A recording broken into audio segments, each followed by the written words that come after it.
Hey, besties! Welcome back to another episode of Fantasy Fiction Friday. We are currently reading The Ladies of the Lily Dystopian Tales of the Fae. It is an anthology of short stories because I am a short story writer. So, we are going to start. This is going to be Marjorie's Tale. And I'll tell you, it's one of the shortest stories in the novel, but I love Marjorie in the strangest way. She's kind of loosely based on my grandma, and I had a very tempestuous relationship with my grandma, I guess you could say, if that's even a word. Um, but I just love to hate her. Thump, thump, thump. The heavy cane hit the floor, calling the meeting to order. Cool steel under my hand with the head of a snake, ephemeral eyes peering out amongst the women in Lily's hall as I called to attention the first meeting that I took charge of. Cane acted as an extension of myself, and I felt powerful with it. I was powerful. The most of all the women in the realm, I was the Queen Mother. I've not had much to fill my time since my son's coronation. King Christopher, the first of his name. I was glad to be there, taking over the Ladies of the Lily. I arched my back, searching for relief to the incessant pain I suffered.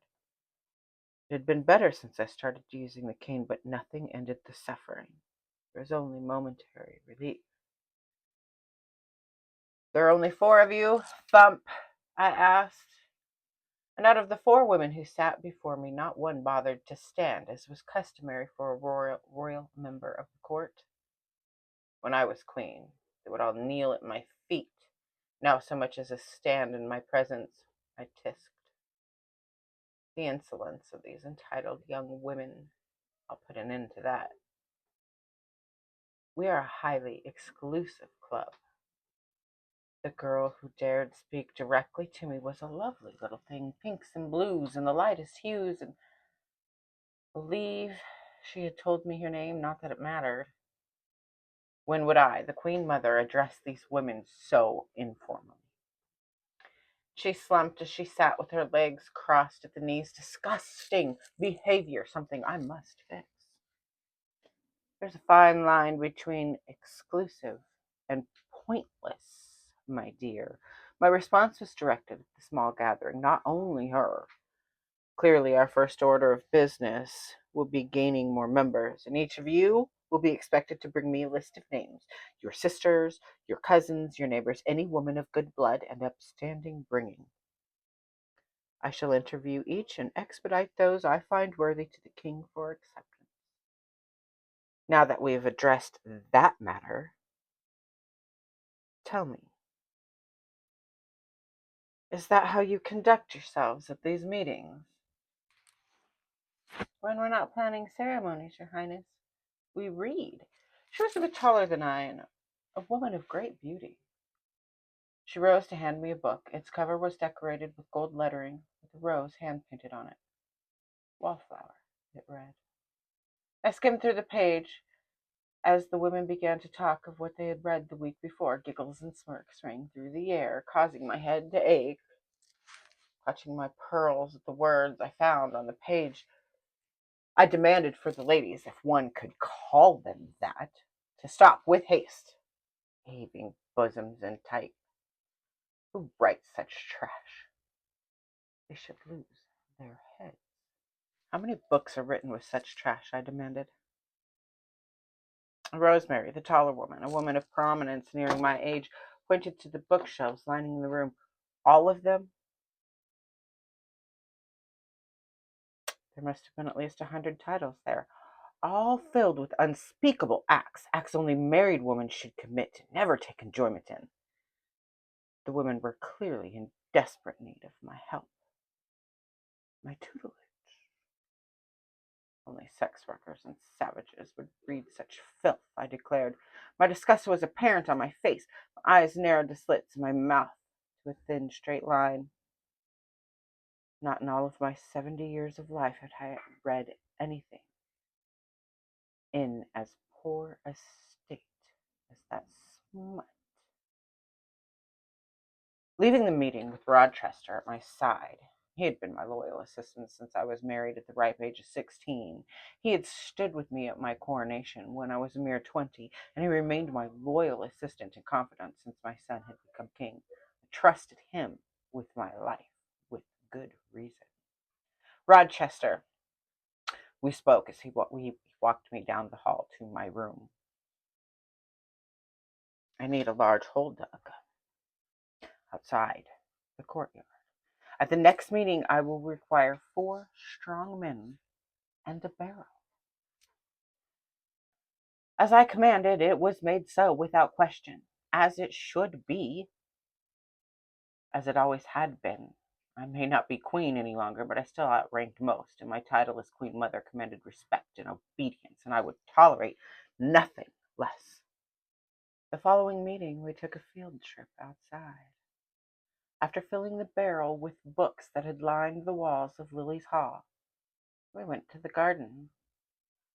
The 4 guards who followed at my command carried our books to the hole just beyond the gardens of flowers, roses, lilies, and such.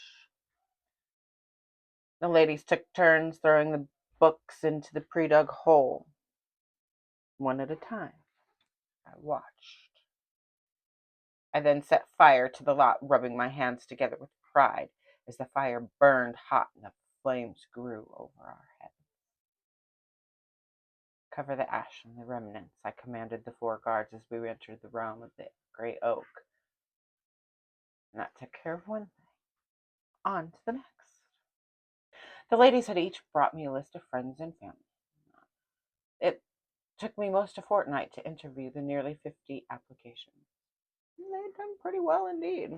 And entering the throne room, with the signature thump of my cane and clack of my slippers, I addressed my son, the king. I'm in need of your signature on each of these applications. I set the pile of papers in front of him. He skimmed through them quickly. There must be 20 here, Mother, he said. 18 to be exact, I responded, giving me 22 young minds to mold, to teach, to be representatives of the crown and the court. 22 to make into proper ladies. I'm told you hosted a book burning, Mother. That trash was not art. You should tell your men to mind what their wives are reading from now on, I replied. Yes, Mother, he said with a sigh. I knew he was placating me, but I did not care so long as he did what he had been told. I was pleased. I'm told you have taken with whores who work in the brothel of the lower branches. You need to outlaw that place and its inhabitants, I declared. Inhabitants, I declared. Mother, you are taking your responsibilities too far. If you wanted that, you should have used your power and influence over my father when he was still alive. I will do no such thing. Your father was king, and a good king, make no mistake. My responsibility was raising the 5 of you and nothing more. Was I not a good mother to you? Was I not a good queen? You were a great queen, Mother, he responded with a look of shame and guilt in his eyes. As it should be.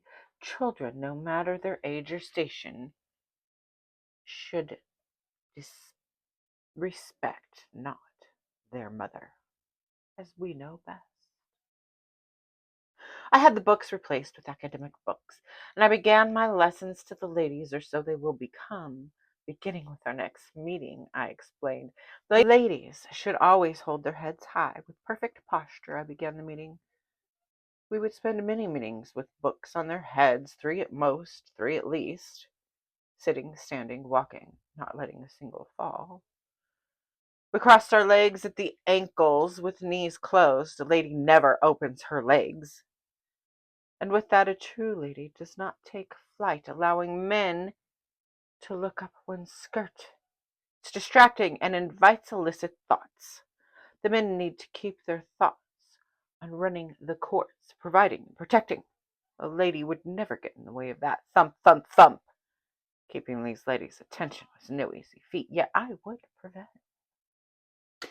Furthermore, a lady never speaks unless spoken to, and with that never speaks of politics or the economy. She is to be subservient to the men, her fathers, brothers, husbands, at all times. I was shocked that needed to be said. A lady would never show emotion. Well, that had been nothing new, but perhaps a bit forgotten. The expectation stands all the time, not only in the presence of the opposite sex, but within each other's presence as well. After all, how could we expect anybody to respect us if we had no respect for ourselves? We wore thimbles on our fingers to create a more feminine shape. We grew our nails and painted them to show that we were not women of service. It was a sign of status that commanded respect, as women who worked would have had broken nails and donned rough skin. Before long, the women had fallen in line, and with that, others followed suit. It had been an arduous journey, and not without trials. It took nearly 2 years before I could say I was pleased. The court was no longer overrun with orgies and giggling schoolgirls. We were ladies who commanded respect and acted like it. Rumor has it the king has fathered a bastard to a girl in the brothels. Thought best you hear it from me rather than the rumor mill. Rochester all but whispered, taking me by the crook at the elbow. Of course, Rochester, I replied. That little shit. Give your life to raise your children right, and then they go and act like a savage, with a savage nonetheless. I was disappointed and angry about another crisis I must fix for his protection. King or not, he was still my son, and this behavior simply would not stand. You put a baby into a savage whore, my voice raised. I could not hide my anger or contentment for his behavior. He had forced me to break my own rule to not show emotion. And I took a deep breath. The air burned in my lungs with rage. I took a moment to compose myself, lowering my voice, forcing myself to remain calm. And I smiled. Her name is Dawn. She's the most precious thing, Mother. You will love her. And I'm moving her and her mother up here next to us to be my formal mistress. He said, Nonsense! You take a mistress. She will be of nobility, not a miscreant. I will put it into this. What had he thought he was doing to the sanctity of the realm, and to soil his father's good name? Now, many kings have taken mistresses from the lower branches, Mother. It will cause no harm, he said in an attempt to dismiss me. Yes, like Lily, who had suffered the fate she deserved, if one were to ask me. Need I remind you what became of her? For the girl's safety, I implore you to think of what you are considering. Good point, he responded. I would stop at nothing to protect my child and my kingdom. His words pleased me. Rochester, I need you to bring me the king's bastard. I am told her name is Dawn. We must send a message to the savages, the Blythe on our community. You must dispose of the girl's mother. They must all have an understanding that no one is to birth a royal baby. Ever. You shall have me kill her, he said.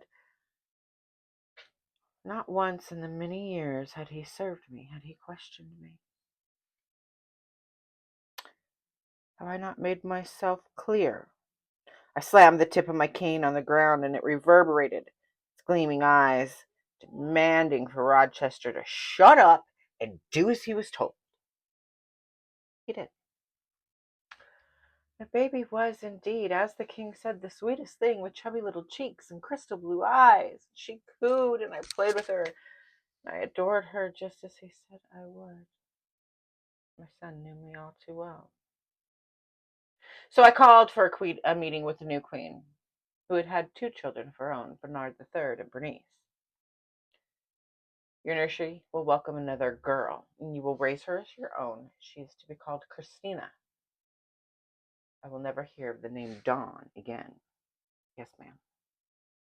Of course, she knew of the baby as her husband's bastard, and I worried she would talk back as the king had, but she surprised me with her complacency.